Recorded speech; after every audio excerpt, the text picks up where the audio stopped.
Hey guys, welcome to Rosie's Dessert Spot. In this episode I'll be teaching you how to make these multicolored rose cake pops.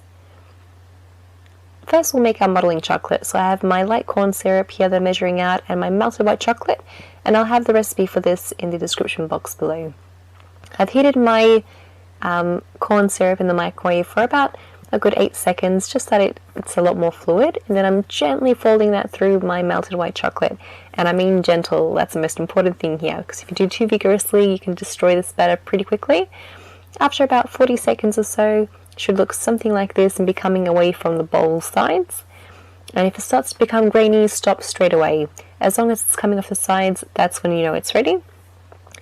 And then put that into some Glad wrap and allow that to rest overnight, just at room temperature.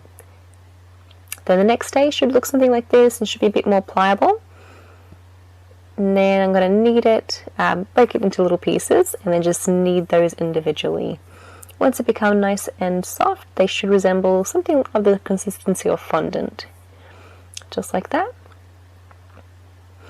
And then I'm going to wrap that up in Glad wrap to make sure it doesn't dry out while I knead the rest. And just a quick note here, I'm not using cornstarch, I'm actually using icing sugar for this. Then combine all of those, and I'm using some Americolour gel food colour to colour in my modeling chocolate. I've got egg yellow, super red, and electric purple. I'm just going to fold that through my hands and then knead it on the counter. And try not to over knead it because that causes the chocolate to become a little bit oily. Then next I'm making my chocolate ganache, and this is going to be the gluing agent for my cake pop. And that's just chocolate and white chocolate and cream melted together. Then once it's nice and smooth, I'm going to add it into my cake crumbs. So I'm just crumbing a vanilla cake here in between my fingers till it's nice and fine. Then adding in my chocolate ganache 1 teaspoon at a time. And I would honestly recommend doing this with your hands because you're not going to know the texture or whether or not it's sticking together if you use a teaspoon. And then once it's pretty soft and it's sticking together really well, weigh them out so they're all the same size, and then start shaping them into your rose buds. So I'm just pinching it between my palm here and rolling it back and forth until you get a nice teardrop shape. And then taking my cake pop stick, dipping it into some white chocolate and then stabbing it into the bottom of my little rose bud. I'm going to allow those to dry and do the rest, do the same with the rest as well. And then after maybe 5 or so minutes, when the white chocolate has dried, I can dip them into the remainder of the chocolate and just coat them completely.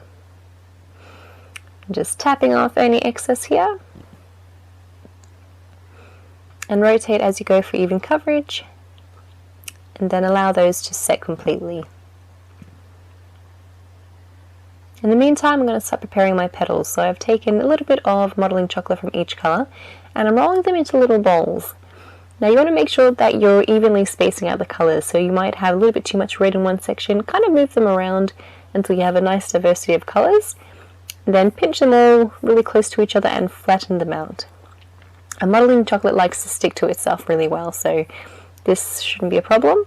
Though it also likes to stick to your counter, so you might need a spatula to sort of help you to move it, and a lot of icing sugar I found as well. And using your rolling pin, just roll it out to 1 inch of its life. I'm talking a good 1 millimeter, maybe even 2 millimeters, 2 millimeters. And then, yes, I wouldn't recommend using cornstarch with this because there is a lot that goes into it. So you'd rather bite into icing sugar than a whole bunch of cornstarch. Using my rose petal here, and I'm kind of moving it around so I have a lot of colour at the top of my petals. So you want to get as much colour as you can. Looks a lot better that way. Then with the excess that I had, I just rolled it out some more and I'm cutting out 2 extra petals. And you'll need 10 petals in total to make this cake pop. Once you've cut all of those out, just store them under some Glad wrap, just to keep them nice and airtight and soft. And as I work one by one, I'm using my ball tool and my foam pad.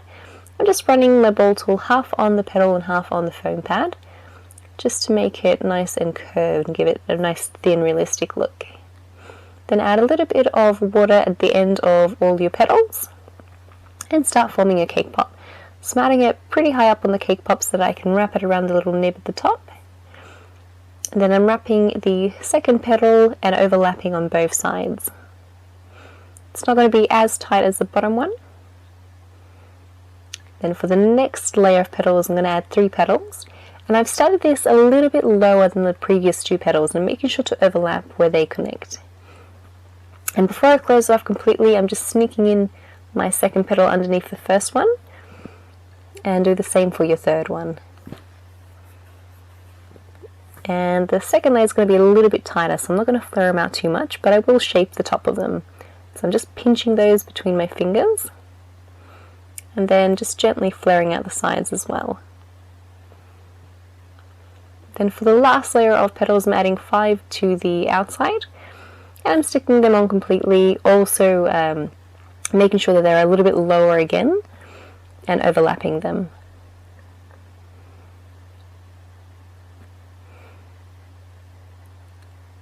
And then this layer of petals here, you can make them a lot more flared out, or you can make a really closed flower as well. And I've let these rest for about 10 minutes, which is why they're not wilting. They're a lot easier to work with this way, and they're still really easy to sort of manipulate in terms of shaping it. Just like so. Then you can just pinch them, make them look a little more realistic, and just readjust all your petals. And like last, I'm going to cut out some more green-shaped petals, but these will be our leaves. I'm using a lily petal veiner here, just to make them look a little bit more like leaves here, just a little bit more texture, a little bit more kind of design. Then adding some water to the bottom of my cake pop, both on the modelling chocolate and on the chocolate, and then pressing that on. And you want to try and cover up as much of the white as possible. I've overlapped them slightly as well, and 3 fit perfectly, so I managed to hide all of that at the bottom. Then once that's nice and glued on, you can just slowly shift those downwards and kind of pinch the edge as well, make it look a little bit more realistic. And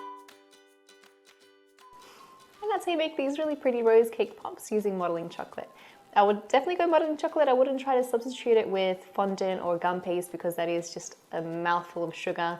Whereas these taste a lot better because it is chocolate and using real chocolate, or compound chocolate in my case. Thanks for tuning in this week, guys. I'll make sure to leave all the colours that I've used in this tutorial and all the ingredients as well, so the recipe for the modelling chocolate, that'll all be in the description box below. Thanks guys, and I'll catch you next time.